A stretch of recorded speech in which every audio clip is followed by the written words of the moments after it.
Thank you so much for joining us on this All Aboard series. We're having just really casual 30-minute conversations where we're talking about some of the most pressing racial equity topics and discussing with some of our allies at Encompass how we can create, meaningful change for a more equitable movement.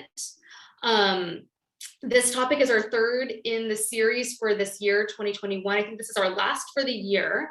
And we're talking about how to balance meeting people at where they're at with pushing for change. And we have a really amazing guest, a personal mentor, and someone who I just absolutely adore, Paul Gorski, founder of the Equity Literacy Institute. I am so grateful that you're here, Paul. For those who are in Zoom, please don't hesitate to write questions in the chat box. We have some questions that have come in through the registration portal, so thank you so much for doing that, but don't hesitate to jump in through chat. That way we can really make sure we're asking questions that are meaningful for you who are here. So by way of introductions, I'll just start and say, my name is Aryenish Birdie. I'm the founder and executive director of Encompass. We're an organization working to build a more equitable animal protection movement. We've been around since 2017. It's been a joy and a lot of work to get to this point. And I'm here with one of our advisors, one of my, like I said, personal, I'm just such a big fan of his work. He's really helped me get this organization to be where it is. Paul Gorski. So you want to share just a little bit about kind of how you come to this work, Paul, and then we can get started with some of the questions? Sure. And the respect and admiration is absolutely mutual. I'm so pleased to be here with you. So I'm Paul. I have done a lot of sort of work related to equity and social justice. A lot of my work is in schools, focusing on anti-racist education, but also more broadly across equity and justice issues. Most recently, I ran social justice and human rights programs at George Mason University. And I believe those were the only social justice and human rights degree programs in the country that incorporated animal rights course into them. So I was proud of that. And now I run an organization called the Equity Literacy Institute that does social justice work, mostly with schools, but also with nonprofits and some other organizations. Awesome, thank you. So since we're about 5 minutes into the hour, let's go ahead and get started. So Paul, you wrote an article, I don't know if that's the right way to say it, an essay on some of the principles of equity, and we've actually used that in some of our resources. And one of the kind of points is talking about pacing for privilege. So I was wondering if you could kind of start by helping us kind of frame the conversation with that. How do you move at the speed of those who are most willing, while those often aren't the people who have the most power? And just what does pacing for privilege mean and look like? Well, yeah, so I wrote this article. It's called Avoiding Racial Equity Detours, and y'all can look it up. It focuses on education, but it also kind of talks through our sort of what we call common equity, racial equity detours. In other words, things that organizations do maybe that create some of the optics or the illusion of anti-racism while sustaining anti-racism. Pacing for privilege is one of the detours that we talk about. And basically what it means is that when we move our anti-racism work at the pace of the people who are least interested in anti-racism, rather than at the pace of the people who are most desperate for anti-racism. And so we argue sort of the flip side of that is a principle that we call the informed urgency principle. The informed urgency principle is basically we should be moving anti-racist efforts at the pace of the people who are experiencing racism, at the pace of the people who are most desperate for us to do better, rather than, taking, the baby steps in a way that protects the feelings of white people.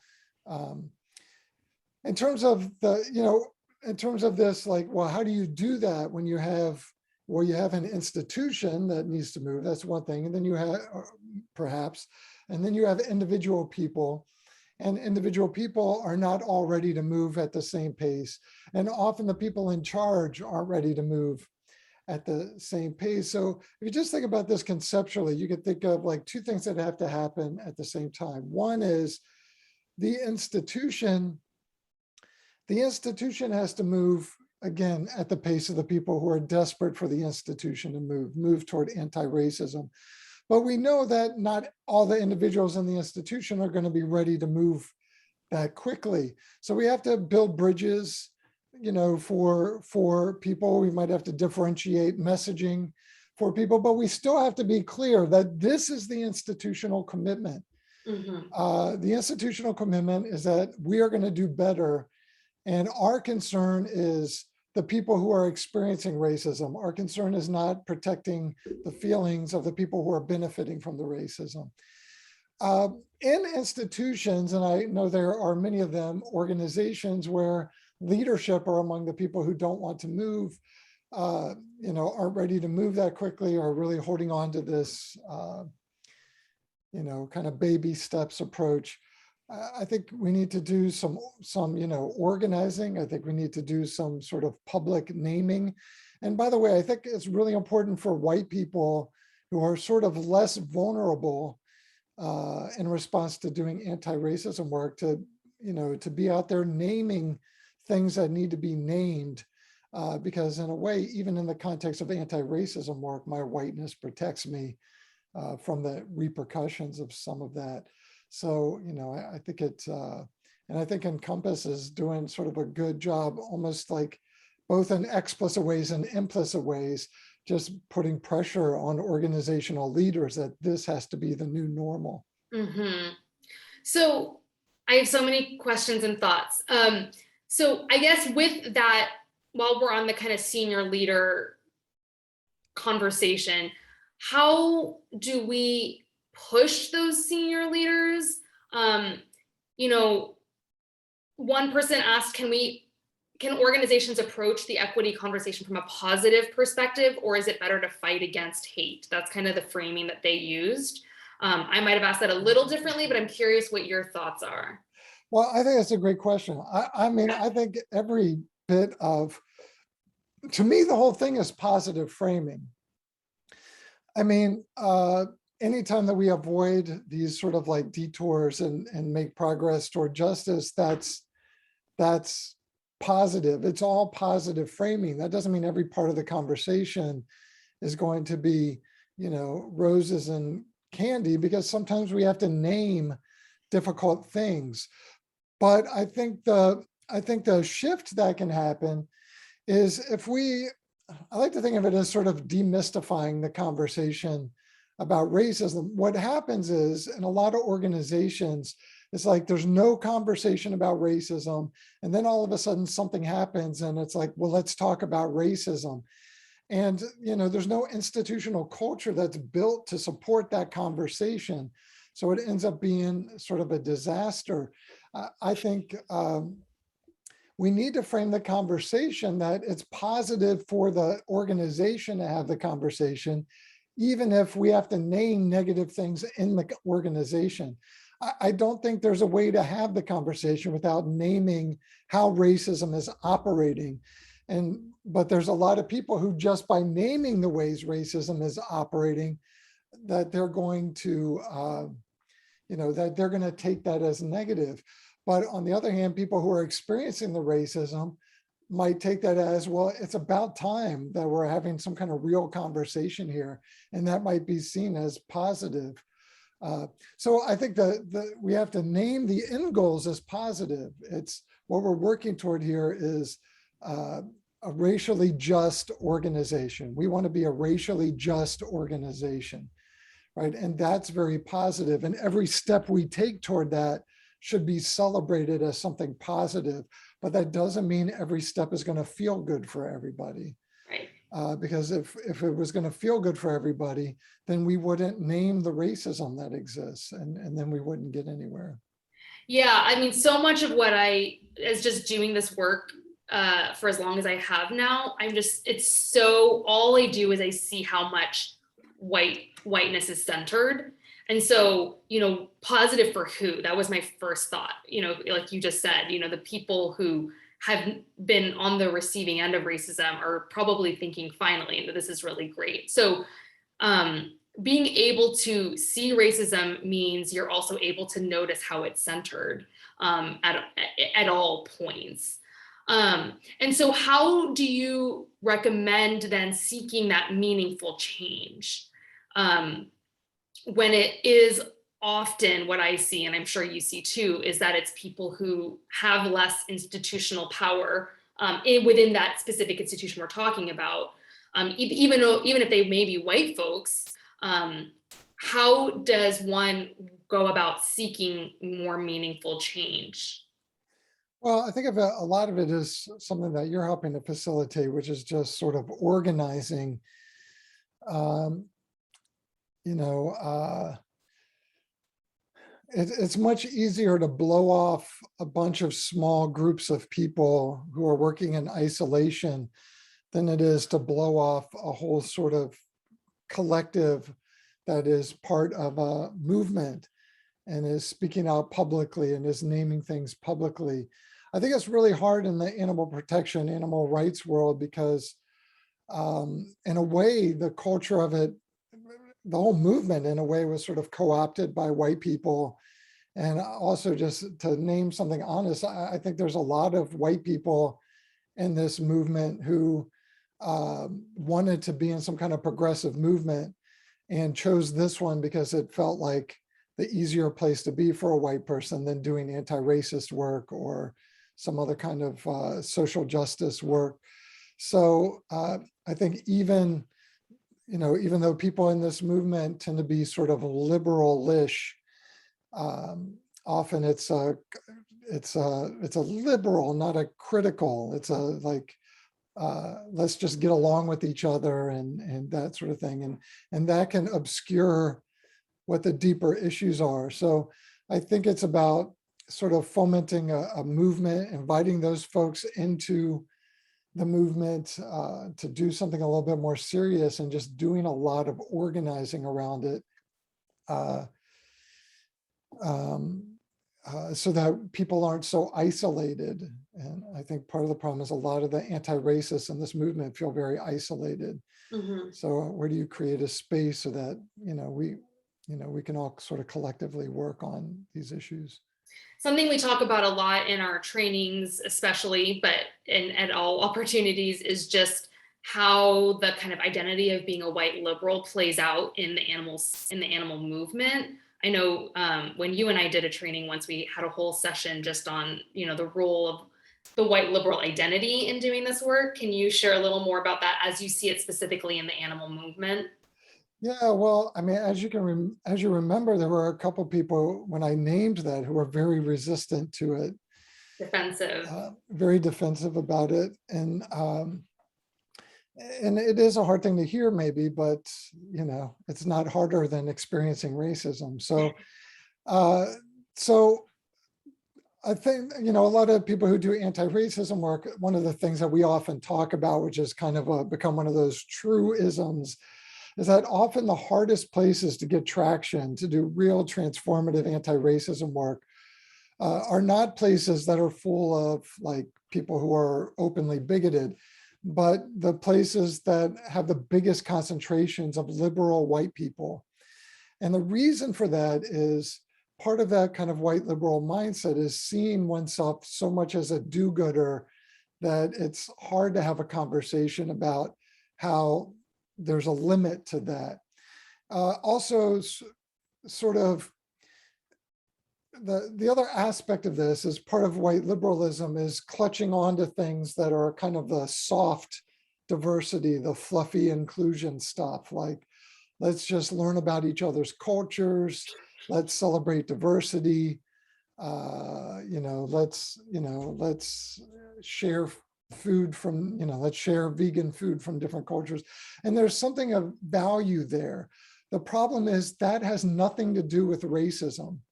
And, we could do that all day. And that has nothing to do with the fact that people are literally experiencing racism within the movement, which I know based on my own research. So, so the distinction here really isn't between conservative and liberal. The distinction is between sort of liberal and critical. And the sort of critical mindset is the one that's much more informed by looking at how power is operating, look at how privilege and oppression are operating within the movement and addressing that as the problem rather than the sort of softer goals.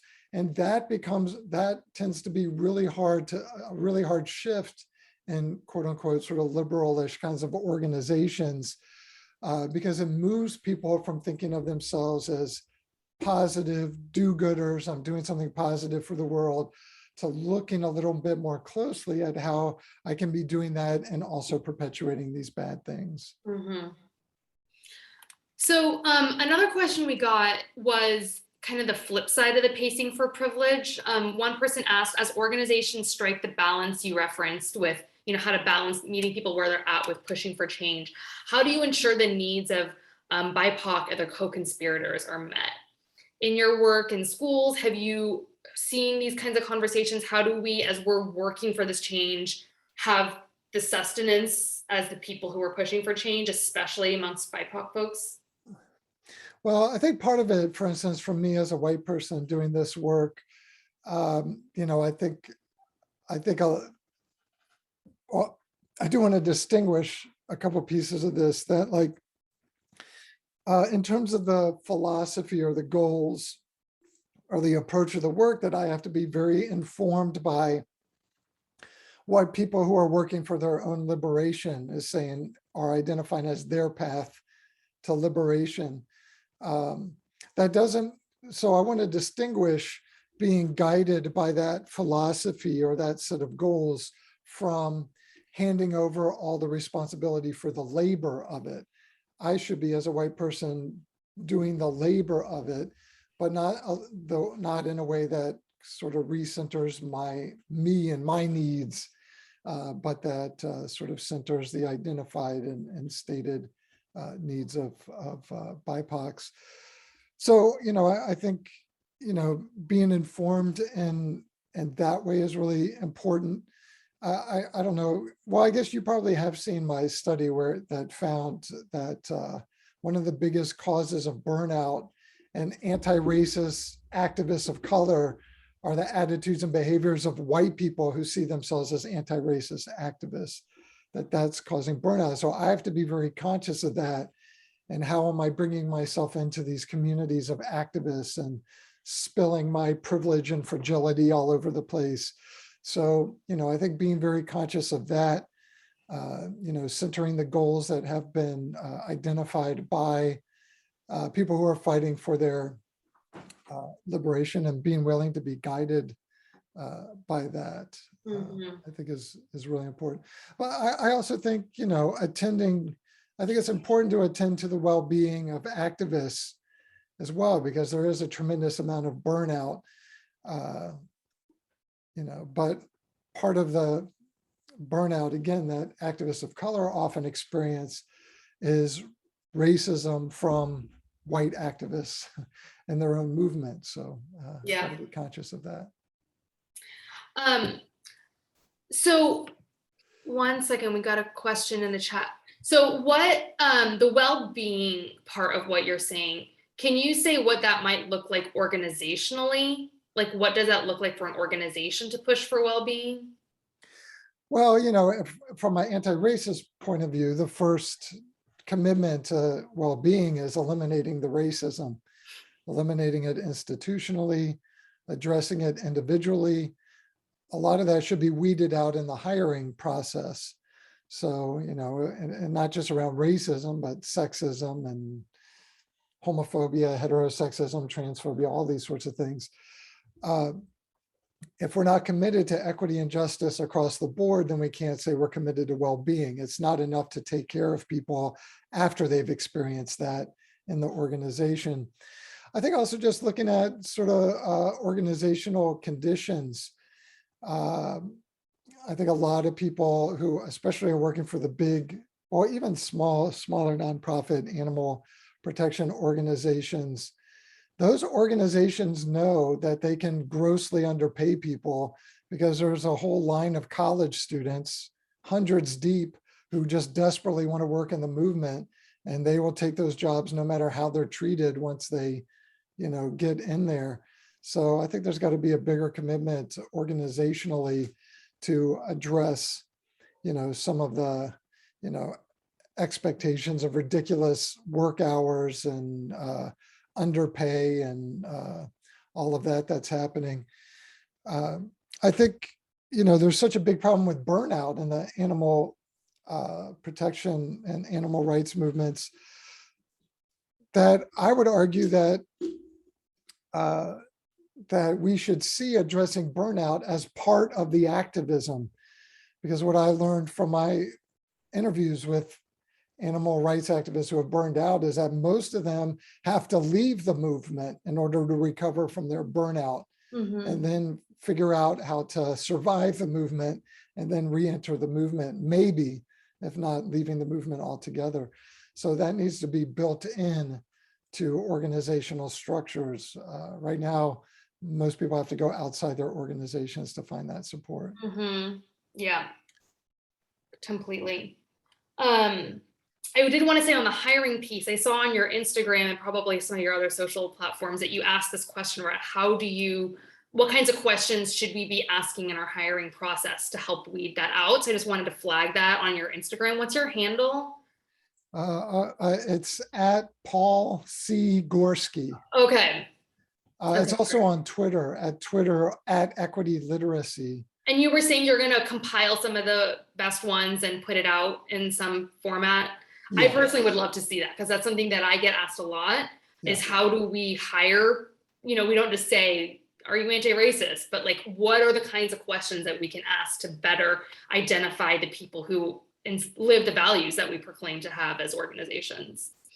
Yeah, part of the issue is a question. Part of the issue is, are the people who are doing the interviewing, are they able to interpret the answers to the questions? Right. And so part of the danger of this is what ends up happening is in a lot of organizations, the one person of color or one of few people of color are going to end up being asked to be on every hiring committee doing this like uncompensated service. Yeah. So at least we can create the optics that we're thinking about race and hiring. That's why I always advocate in every organization that's predominantly white, people of color often have to expend what we call emotional labor. It's like the labor of just being able to navigate it, the labor of, experiencing racism and racial bias, and that there's actual labor. And I always think that should be compensated. There should be an actual monetary value on the emotional labor, rather than just expecting people of color to do all the equity, diversity, and inclusion stuff because they're people of color. Yeah. So in just our last minute, because I have some kind of closing announcements, can you just speak briefly on how you personally grapple being a white person, doing this work, often getting a good amount of attention, being in the spotlight, talking about anti-racism work, and just kind of the role of being a white person in general? Absolutely. I had early mentors who talked to me about this, who were both early Black mentors specifically. And one of them, said to me one time, probably one of the most important, here comes Buster. Here comes Buster, said, she said, we think, I really believe you're going to be an asset to this work, and I really want to support you and mentor you. But if I ever catch you doing fluffy work or doing the soft, fluffy version of this work, if I ever catch you talking about diversity and cultural competence and not talking about anti-racism, I will call you out publicly. I will embarrass you publicly. And that, and part of that was a really important lesson, which is there are too many white people in this work who want to get the benefits of doing the fluffy version of it, who want the social benefits, the attention benefits. And one thing I just committed to from the beginning is I'm going to name the hard stuff I'm going to call out the difficult things. Again, I know my whiteness protects me from the implications that my colleagues of color or BIPOC colleagues might experience saying exactly the same things that I experience. So that's one thing. The other thing is I've always built, I've always worked in teams. So if people go to the Equity Literacy Institute and click on the link for a team, I don't do like Paul Gorski Incorporated. I've always done, like, my first organization was EdChange, then Equity Literacy Institute, working in teams, because the truth of the matter is there are a lot of people doing work that is just as important, if not more important than what I'm doing, who just didn't have the leisure time to write books and just were never asked to speak at plush diversity conferences. And, like I have been in my life. And so, I think, working in teams and helping to spotlight voices that should be spotlighted, but because they weren't privileged the way I was privileged, weren't. Thank you. Yeah, totally. I think that's a really important thing to note, that the power of individual whiteness is really important to use in moments, especially to name. So in our last 2 minutes, I just want to kind of wrap up. I'm happy to stay on for just a couple minutes after if anyone has any questions that they want to think through. Paul, if you have just a couple minutes, that would be great. So I just want to say thank you so much for being here again. We have our next Racial Equity Institute, which is at the end of this month. Actually, this was really, the institutes in general came out of a conversation I was having with Paul. So this is kind of a nice full circle moment. And we also have our audiobook of the audiobook version of our physical book, Anti-Racism and Animal Advocacy, which is coming out for the rest of this month. I think the first session is out. Amy's putting some links in the chat there. So if you want to listen to it while you're, doing other things, please consider that an option. I also wanted to introduce Brielle, who is our new program director. I see she just joined us in the video. Thank you so much for joining, and so great to see you.